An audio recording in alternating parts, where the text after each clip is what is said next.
Pascal Affi N'Guessan, c'est le président du Front populaire ivoirien, le FPI, et il a été Premier ministre sous Laurent Gbagbo. Merci d'être avec nous, monsieur N'Guessan. Bonjour. Alors, le 7 et 8 novembre, un congrès de votre parti s'est tenu. Vous avez été réélu président avec un score soviétique. Permettez-moi l'expression, 99%, vous avez été désigné candidat à la présidentielle qui doit se tenir en octobre 2025. Alors, votre rival, Pierre Dagbo Godé, et l'ancien secrétaire général Issiaka Sangaré, dénoncent un congrès tronqué, ils ont saisi la justice. Résultat, ils ont été suspendus pendant 5 ans. Pourquoi cette purge ? Oh, ce n'est pas une purge, c'est une simple application des textes du Front populaire ivoirien et dans l'intérêt de la discipline du parti, de la cohésion du parti. Ce sont des camarades qui refusent d'appliquer les décisions issues des organes du parti, notamment du comité central, qui a consacré la rupture du partenariat avec le RHDP. Ils refusent cette réalité et ça donne un certain nombre d'activités qui sont préjudiciables au parti. Évidemment, le parti a pris ses responsabilités. Donc il ne s'agit pas de purge, il s'agit simplement d'appliquer les dispositions des statuts relatives à la discipline au sein du parti. Alors, vous avez mentionné un accord que vous aviez passé avec le parti au pouvoir, le RHDP, pour des élections locales l'année dernière. Ça ne vous avait pas vraiment porté chance, vous personnellement, vous avez perdu votre mandat. Pourquoi est-ce que tout d'un coup, vous changez de pied et vous avez décidé de rompre avec le parti au pouvoir pour, on imagine, l'élection à venir? Non, nous n'avions pas d'accord pour les élections à venir. Nous avions un accord pour la réconciliation nationale et accessoirement la possibilité de conclure des alliances électorales locales. Mais ça a été un échec. À l'occasion des élections de 2023, au local de 2023. Évidemment, sur ce plan, ça a été un échec. Sur le plan de la réconciliation nationale, le parti au pouvoir a décidé de tourner le dos à cette problématique. Donc, il a trahi Non, enfin, dans une certaine mesure, c'est sa responsabilité. C'est le parti qui s'était engagé lui-même dans le processus. Nous avons voulu l'accompagner dans ce processus de réconciliation parce que nous considérons que c'était important pour la Côte d'Ivoire. Mais à partir du moment où il considère qu'il n'a plus rien à faire dans ce domaine, alors que nous pensons le contraire, le partenariat était devenu en fait caduc. Alors, à contrario donc, et dans la perspective de l'élection prévue l'an prochain, il y a une volonté de l'opposition de former une plateforme commune, un front commun contre le parti pouvoir, et donc se pose la question d'un rapprochement avec votre ex-mentor Laurent Gbagbo. On sait qu'il y avait une rupture assez brutale entre vous. Quand il est rentré de La Haye en Côte d'Ivoire, il a créé son propre parti, le Parti des peuples africains Côte d'Ivoire, le PPA-CI. Et là, maintenant, on a l'impression que vous allez vous réconcilier. Est-ce qu'on est à ce point-là? On l'espère. Vous l'espérez? Oui, bien sûr. Est-ce que lui l'espère? Mais bien sûr, puisque c'est lui qui a lancé l'appel, le fameux appel de Benoît. Un appel à l'union de l'opposition au mois de juillet. Un appel au rapprochement, disons, à l'union de l'opposition. Nous avons marqué notre satisfaction parce que cela correspondait à un changement notable dans la posture qu'il avait adoptée depuis qu'il était à La Haye jusqu'à maintenant. Nous avons considéré que cet appel marquait un tournant et que nous étions sortis de la logique de la belligérance entre le PPACI et le Front populaire ivoirien. Pour nous, c'était important. Nous sommes tous dans l'opposition. Il était vraiment préjudiciable à l'ensemble de l'opposition que nous puissions nous entredéchirer. Maintenant, quel est le contenu de l'appel? Comment nous allons procéder? Étant donné que nous sommes, je dirais, au niveau de la gauche, 4 formations politiques, le Front populaire ivoirien, le PPACI, MGC et le COGEP. De Simone Gbagbo et de Charles Blé Goudé. Et Charles Blé Goudé. Il s'agit de voir comment nous faisons en sorte de nous donner les moyens de gagner l'élection présidentielle de 2025. Alors, on a aussi appris qu'il y a une délégation du parti de Laurent Gbagbo qui est venue voir votre parti. Et suite à ça, votre secrétaire général a dit il faudrait que Laurent Gbagbo et Pascal Affi N'Guessan se rencontrent. Donc évidemment, vous connaissez ma question suivante. Oui. Est-ce que vous allez rencontrer Laurent Gbagbo? Mais et quand? Bien sûr. Bien sûr, c'est pas évident, vu le passé. Évidemment, ça n'a pas été du tout évident depuis 10 ans. Personnellement, j'ai beaucoup œuvré pour que cette rencontre ait lieu. Vous l'avez appelé? Nous nous sommes rencontrés en 2020 à Bruxelles. Oui, mais pas depuis. Mais nous n'avons pas pu trouver une solution à la question qui nous divisait. Évidemment, à son retour, nous avions espéré que les choses allaient se mettre en place. Malheureusement, ça a conduit à la création de PPACI. Mais je crois qu'après cette expérience de PPACI, le président Gbagbo a bien compris qu'il faut changer son fusil d'épaule, qu'il faut certainement travailler dans le sens du rapprochement. Il a lancé cet appel. Nous avons répondu favorablement au principe.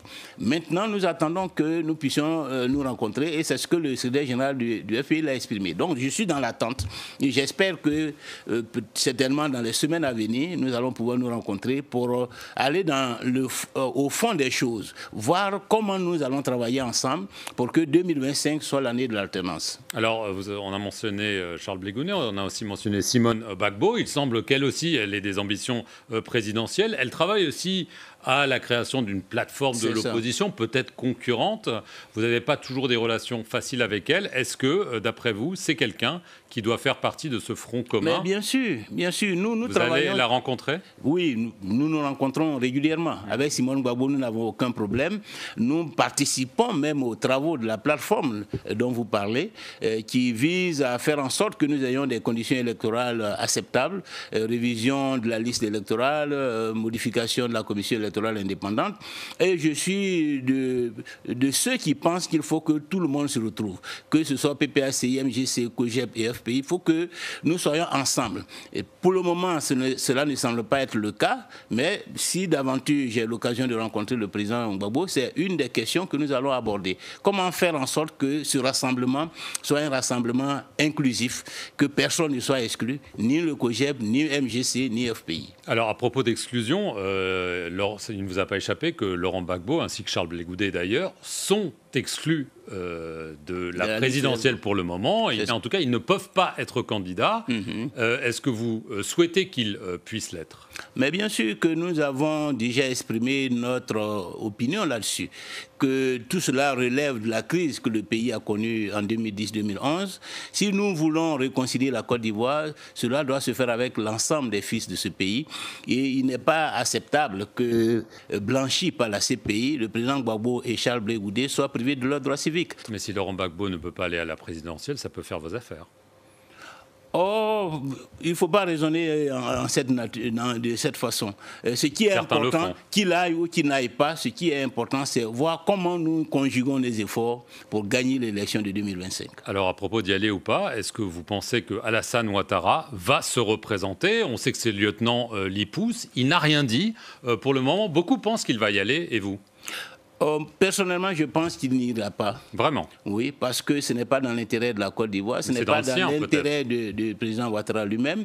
Il sait ce que cette candidature a coûté au pays en 2020. 85 morts officiellement. 85 morts. Donc si un troisième mandat peut être aussi douloureux, imaginez ce que cela pourrait coûter à la Côte d'Ivoire, un quatrième mandat, dans le contexte politique actuel au niveau intérieur, avec cette situation avec le président Gbagbo, avec la situation que nous connaissons à nos frontières nord en particulier.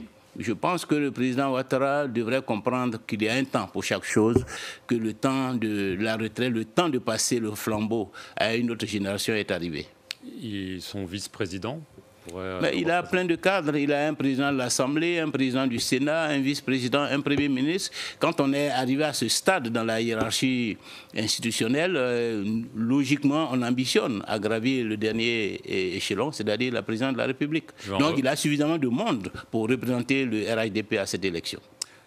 Donc si lui n'y va pas, est-ce que, d'une certaine façon, si lui n'y va pas, Laurent Gbagbo n'y va pas à cause du problème qu'on a évoqué, est-ce que ça pourrait être l'occasion de tourner la page? Beaucoup disent que l'ancienne génération, il y avait aussi Henri Konan-Bédié qui est décédé, pourrait laisser place à la suivante et peut-être à la vôtre. Certainement. Et je pense que la Côte d'Ivoire a besoin de respiration. La Côte d'Ivoire a besoin de cette alternance, de cette rupture.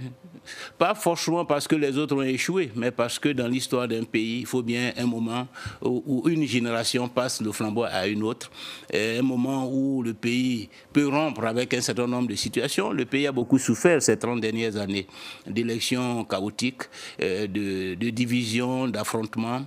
Le temps de la réconciliation nationale, de mon point de vue, est arrivé. Le temps de la rupture avec une politique, avec une économie, avec un système, un modèle social, ce temps-là est arrivé. Et je pense pense personnellement et modestement que je suis préparé pour pouvoir jouer un rôle à ce niveau-là. Est-ce que, c'est ma dernière question, il y a eu une révision de la liste électorale qui vient de se terminer. On sait que l'opposition affirme que la commission électorale indépendante, justement, ne l'est pas. Est-ce que vous pensez que les élections peuvent être justes et transparentes? Et si ce n'est pas le cas, est-ce que, là aussi, vous craignez que ça se passe mal? Il faut qu'elles le soient. Que ces élections de 2025 soient apaisées, justes et transparentes.